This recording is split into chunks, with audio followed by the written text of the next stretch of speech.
Bismillahirrahmanirrahim. Assalamualaikum warahmatullahi wabarakatuh. Alhamdulillah, alhamdulillahi rabbil alamin. Salatu wassalamu ala asrafil anbiya wal mursalin. Jadi kembali lagi bersama saya Syekhul Haq. Kali ini pada kesempatan kali ini kita kembali di tugas Reto Rika Dakwah dengan materi yaitu ilmullah, yaitu ilmu Allah. Jadi ilmu Allah sangatlah luas dibandingkan ilmu makhluknya. Allah adalah sumber segala ilmu.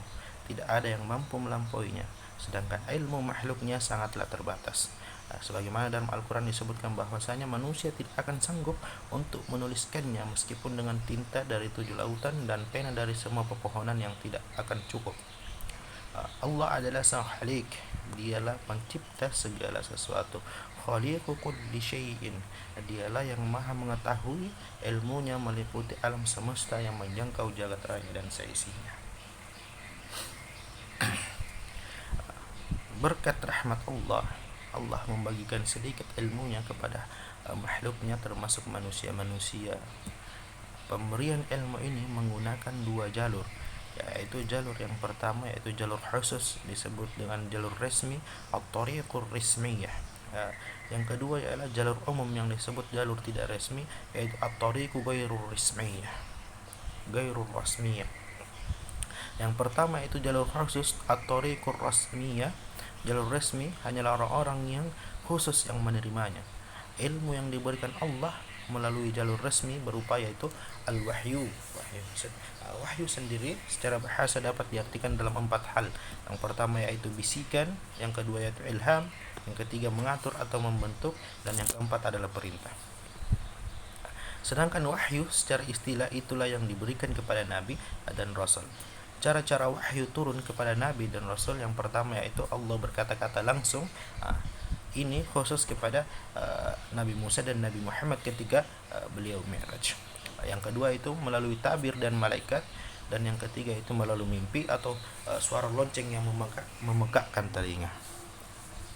Kesimpulan dari ilmu khusus ini, yang pertama ialah ilmu Allah secara khusus adalah jalur resmi yang merupakan sebuah wahyu yang diturunkan kepada nabi dan rasul.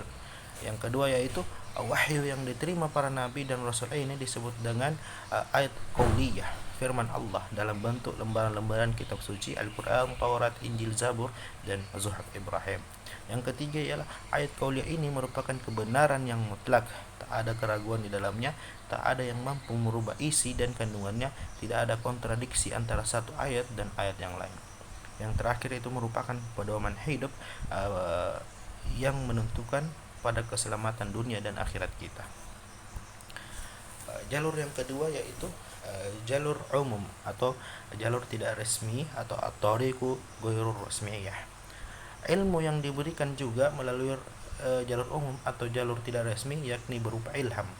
Ilmu yang tidak melalui perantara para rasul Allah atau nabi Allah, tapi ditanamkan langsung oleh Allah dan dibawa oleh malaikat Jibril kepada yang bersangkutan. Jadi sesampainya ilmu kepada manusia secara umum itu bersifat langsung. Kecerdasan berpikir, mampu mengerti dengan terang, dan sanggup pula memberikan pengertian kepada orang lain dengan terang pula. Sedangkan ilham yang diberikan kepada manusia berupa ayat-ayat qawaniyah tentang fenomena alam atau sunnatullah dalam alam semesta melalui 3 potensi yang telah diberikan Allah kepada manusia, pendengaran, penglihatan, dan hati. Manusia mampu memahami apa yang telah terjadi di alam, merumuskannya dalam suatu ilmu pengetahuan, dan diaplikasikan menjadi teknologi yang berguna. Terus Allah memberikan ilham sehingga penemuan demi penemuan terus berlangsung. Sedangkan kebenaran yang dicapai oleh penggalian melalui ayat-ayat qawaniyah adalah kebenaran yang bersifat empiris sesuai dengan pengalaman atau eksperimen. Sedangkan berbagai ilmu pengetahuan yang telah dikembangkan manusia dari ayat qawaniyah dijadikan sebagai sarana hidup manusia, dan hidup manusia makin mudah dengan berbagai pengembangan ilmu pengetahuan karena berbagai sarana yang telah ditemukan.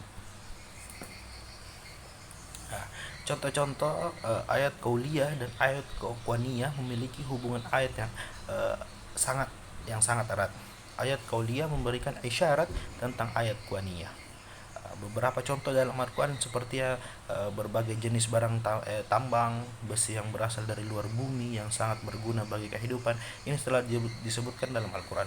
Gunung-gunung yang berjalan seperti jalannya awan, ilmu embriologi, ada 3 tahapan perkembangan janin, adanya siklus terjadinya hujan yang melalui 3 tahapan dan hujannya pun memiliki ukuran. Itu semua dijelaskan dalam Al-Quran.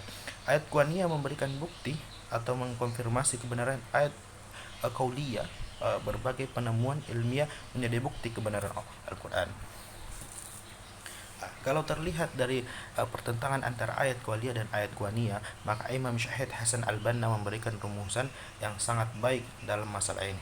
Prinsip 19 dalam Risalah At-Ta'lim, yaitu pandangan syar'i dan pandangan logika memiliki wilayah sendiri-sendiri yang tidak dapat saling memasuki secara sempurna. Namun demikian, keduanya tidak akan pernah berbeda dalam hal-hal yang qat'i atau aksiomatik, hakikat ilmiah yang benar-benar tidak mungkin bertentangan dengan kaidah syariat yang sahih.